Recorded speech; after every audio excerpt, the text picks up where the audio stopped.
The Spurs are gathering a collection of point guards. Trey Jones has been a part of the rebuilding project for a couple of years and is an important part of the young core, which now features Victor Wembanyama. And Trey will get plenty of chances to feed the tall guy. The Spurs announced they have re-signed Trey, giving him a 2-year contract. Terms were not disclosed, but it's reported a 2-year deal is worth about $20 million. 41st pick of the 2020 NBA draft by the Spurs. Trey, coming off his best season, he averaged a career high of 12.9 points, 6 assists, and 3.6 rebounds in 29 minutes per game. Jones, 25 years old, has solidified himself as a solid point guard. Cameron Payne, who is the Spurs just traded for, and Devontae Graham, the other 2 point guards on the current roster. And the 91st Annual Texas High School Coaches Association Coaching School and Convention, a success, especially if you were looking to hear from your favorite coaches. Several big-time college football coaches from the Lone Star State were there, including Jeff Traylor. Coach talked about the transfer portal, and he said he will call a head coach on the phone who's going after his player and ask, what's up? And by doing that, he was able to already keep 7 of 8 players who were thinking about transferring out. SEC schools can offer student athletes more money when it comes to name, image, and likeness deals compared to AAC, and that's part of the problem. But Coach Traylor says his football players can do very well for themselves if they remain in San Antonio and play for the Roadrunners. I repeat, we can't pay what those other guys can pay, but our kids are taken care of. If you get on the field in San Antonio and you help win ball games, our city's going to take care of you, right? So we didn't keep those kids by old shucks Jeff Traylor's thick accent. You got to have some boosters step up. You got to have nice facilities. You got to win ball games. You got to be able to show kids you can get them drafted. And we got guys in the league that are doing very well right now. And Tariq Woolen, in Seattle, arguably, in my opinion, the best corner in the league right now. They went in the 5th round. What a joke. Spencer Burford starting at guard for the San Francisco 49ers. We got numerous players on rosters right now, and that's just a couple. And I think you'll continue to see that. So why leave? You want to win a bunch of ball games? You want to win championships? Get a little jingle in your pocket? Get to go play in the National Football League and play in the best city in the entire country, in my opinion, in San Antonio? That's how we've done it. Sell it, Jeff. UTSA has also placed 15 student athletes on the Pro Football Focus preseason All-American Athletic Conference team. This is going to help keep those kids in town. On the first team, you've got quarterback Frank Harris, wideouts Dorian Clark and Joshua Cephas, tight end Oscar Cardenas, edge Trey Moore, and corner Nick Troy Fortune. Second team, we see running back Dorian Clark, Mekhi Hart, and you got defensive lineman Nick Booker Brown, safety Rashad Wisdom, punter Lucas Dean. Third team, you've got offensive guard Terrell Haynes, linebacker Jamal Ligon, and safety Kalakai Nuchaku, and slot Chris Carpenter. So there you got 15 guys selected to lead the AAC from UTSA. Another reason to stay right here in San Antonio. Lesson right there. There you go. All right, guess what today is? I don't know. Another hot one. National Hot Dog Day. Ooh. And, you better keep that hot dog away from that turtle, Mike. Animals from SeaWorld are visiting, too.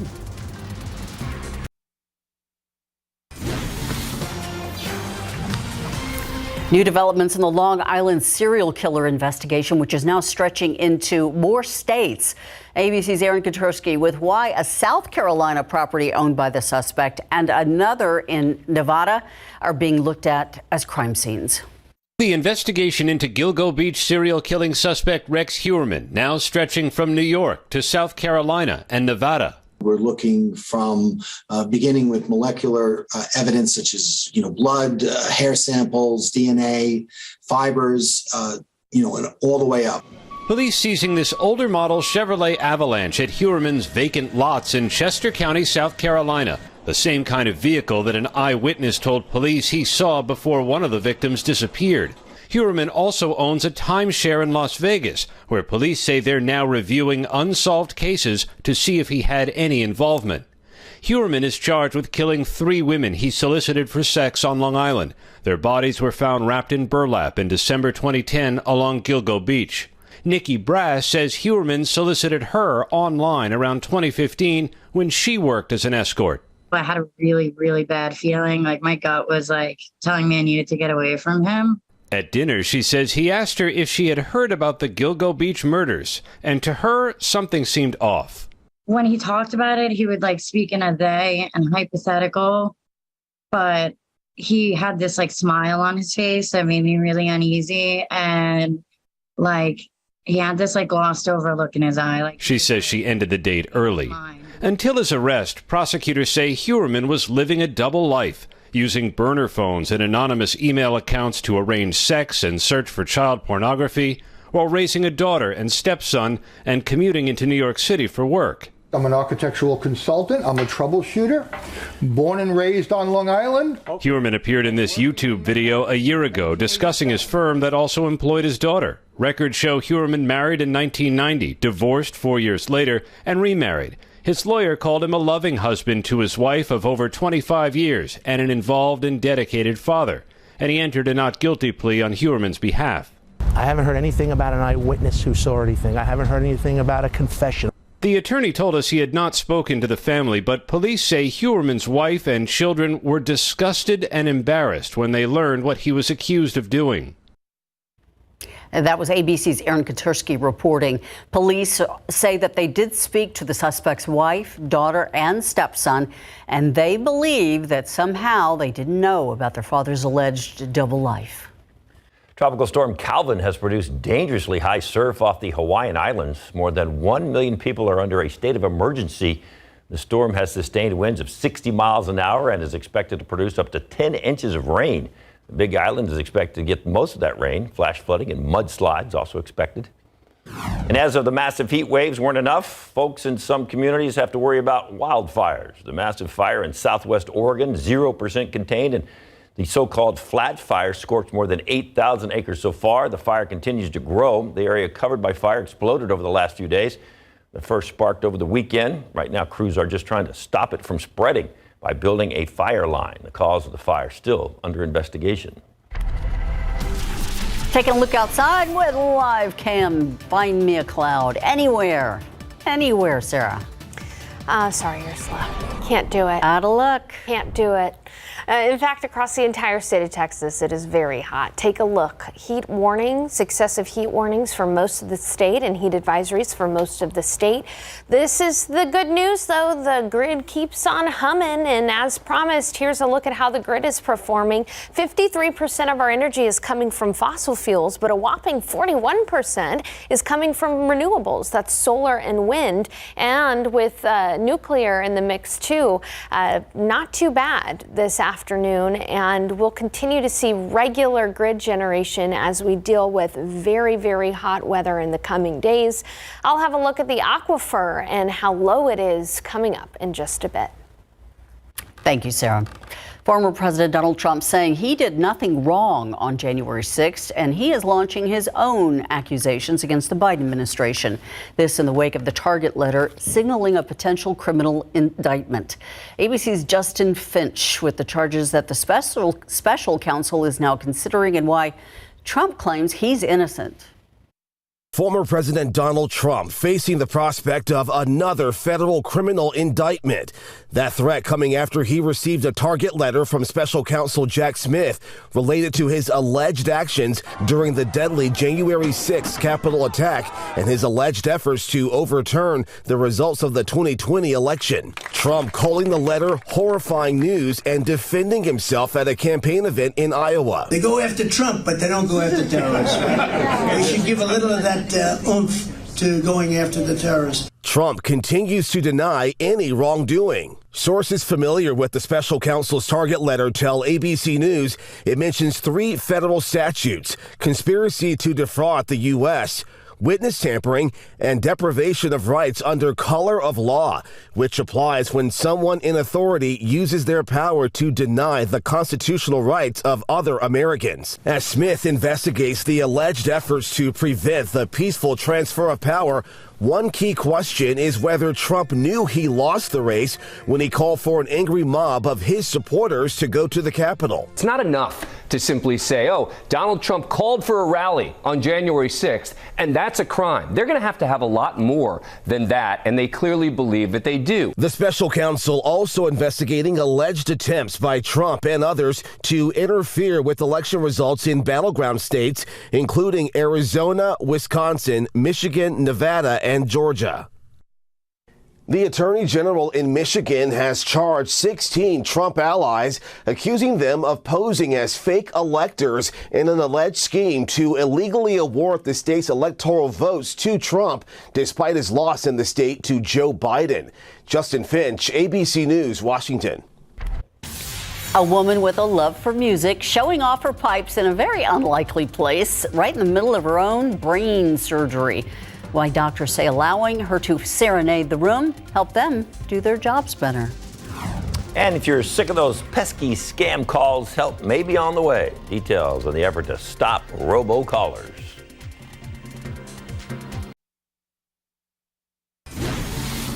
The Federal Trade Commission announcing it is starting a new effort to crack down on illegal telemarketing.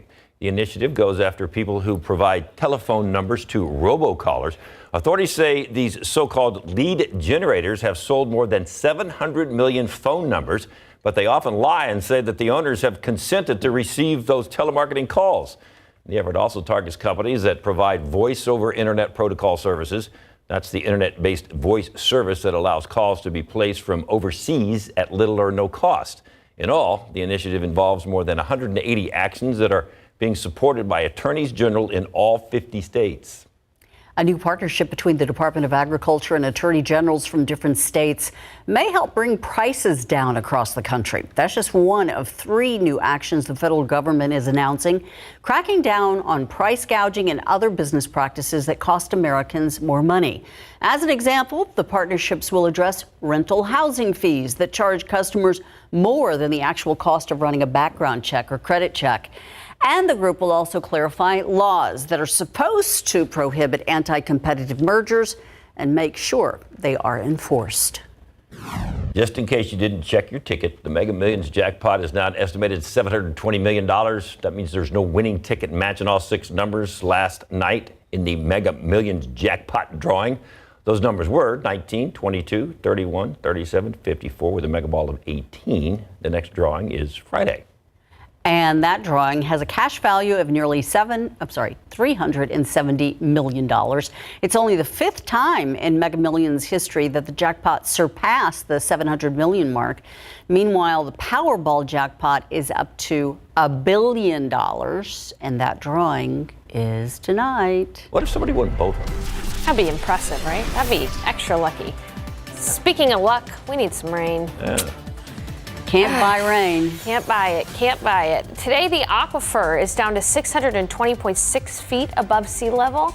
The aquifer dipped below 630 feet for the first time yesterday since September of 2014. There's only been a handful of times that we've seen the aquifer below 630 feet. So not good news there. And when we look at rain chances, slim to none over the weekend. Saturday, Sunday, and Monday, only 10% chance. And we're in the middle of a hot streak, a triple-digit hot streak. I'll let you take a guess of how many days in a row we've seen 100 degrees. I'll have that answer for you coming up in just a bit.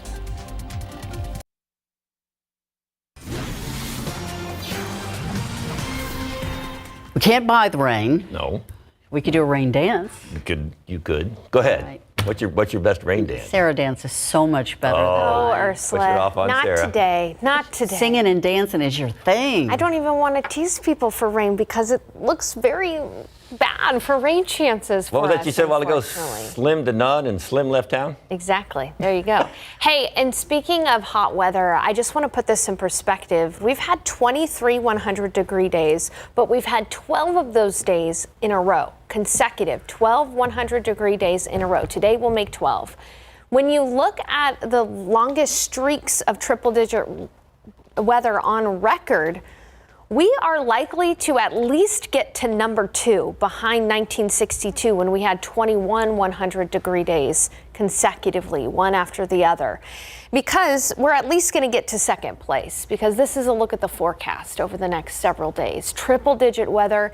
Even when we have a small rain chance over the weekend, we're likely going to stay above 100 degrees. We're running some 5 to 10 degrees above seasonably average. And on Friday, we're likely to tie a record of 102 for that day as well.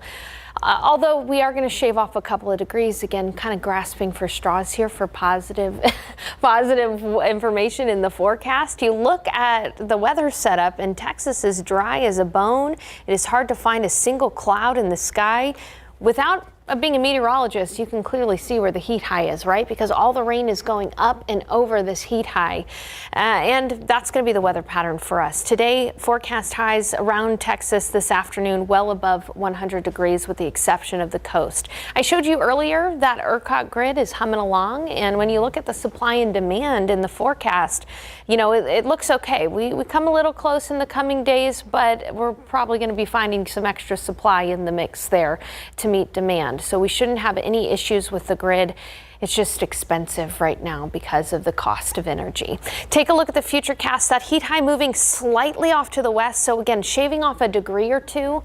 Locally around San Antonio, we're going to stay hot. But with that heat high moving off even further to the west, folks in the Panhandle will have it easy. Temperatures are only going to be in the low 90s and 80s on Friday afternoon across areas in the Panhandle. And as that heat high moves further to the west over the weekend, here's our very slim chance for rain. Saturday, Sunday, and Monday, 10% is what it works out. So not a major chance for rain, but a small chance is better than nothing, I guess. 92 degrees outside right now, very hot.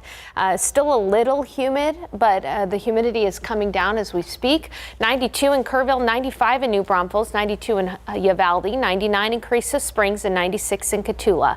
For the remainder of the afternoon, temperatures are going to climb into the triple digits and we'll be at 104 for the high, 2 degrees shy of a record for the day. Still 100 degrees at 8 p.m. And then this is where it gets pretty brutal. It's hard to even enjoy some time out on the porch in the evening hours because temperatures are still in the 90s. So your afternoon temperatures anywhere from 100 to 105 across south central Texas and different neighborhoods around the metro area. We'll be at 103 tomorrow, 102 on Friday, close to tying a record. Small, slim chance for rain Saturday, Sunday, and Monday. A little bit more cloud cover out there too, so not as bad on the UV index, but still very hot, and it doesn't look like we're going to see any significant end in sight. I am hoping for a better August than we had in July. Last year we had a better August, so I mean there's precedent for that at least. Like that. Thank you, Sarah. A karaoke fanatic able to belt her heart out during her own brain surgery. And doctors say it helped make the procedure a success.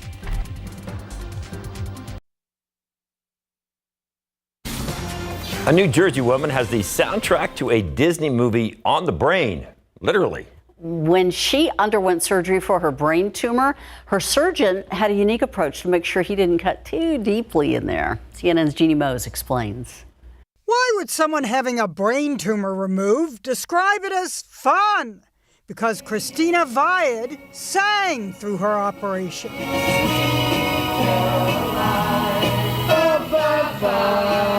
One of Christina's passions is singing. She loves to do karaoke, so we figured, why not have her sing? No one knows, and no one knows how far it goes. Figuring out how far to go removing tumor tissue explains the singing. Her surgeon, Dr. Nitesh Patel at Jersey Shore University Medical Center, needed Christina to be awake and talking so he could tell in real time any effect the surgery was having on her brain. So how'd you pick the playlist? You know, it's funny. We started off with some Neil Diamond. Sweet Caroline. And then I think Christina didn't know too many of the lyrics, so I switched over to her options. And her favorite option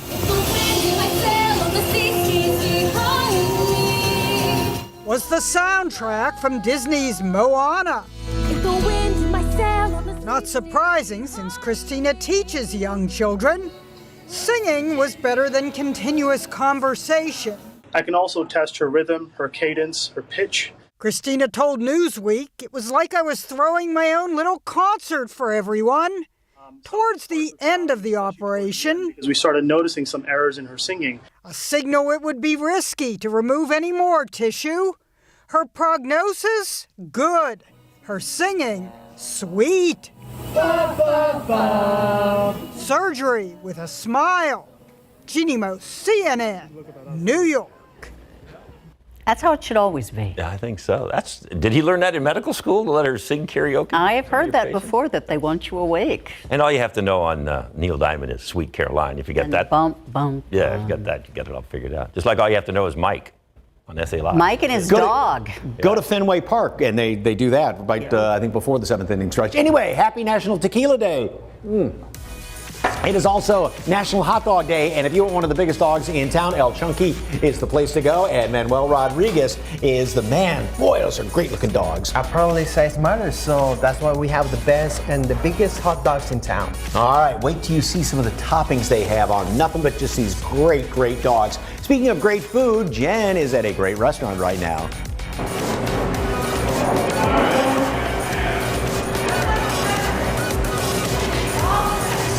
Stoneworks Big Rock Grill is celebrating their 28th birthday, and we're here to celebrate with them, getting a taste of the summer menu, which includes cocktails. Yes, this is an espresso martini that's calling my name. And again, this is a local spot, so you're supporting local when you come here. We're going to make some delicious items. And you've probably been out to SeaWorld before. Boy, something is great out there. Chuck Rowe is here. What you got going on? Yeah, we got the ultimate shark experience. You're going to get to learn about sharks. You're going to get to ride like a shark on a roller coaster. You're going to get to help save sharks. It's really something you can sink your teeth into.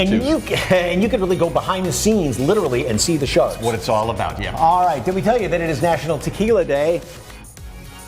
One local restaurant chain is extending that into a week. How you can win some really big prizes. Got to go to different events and do all that. So that and a whole lot more coming up on SA Live. Happy National Tequila Day.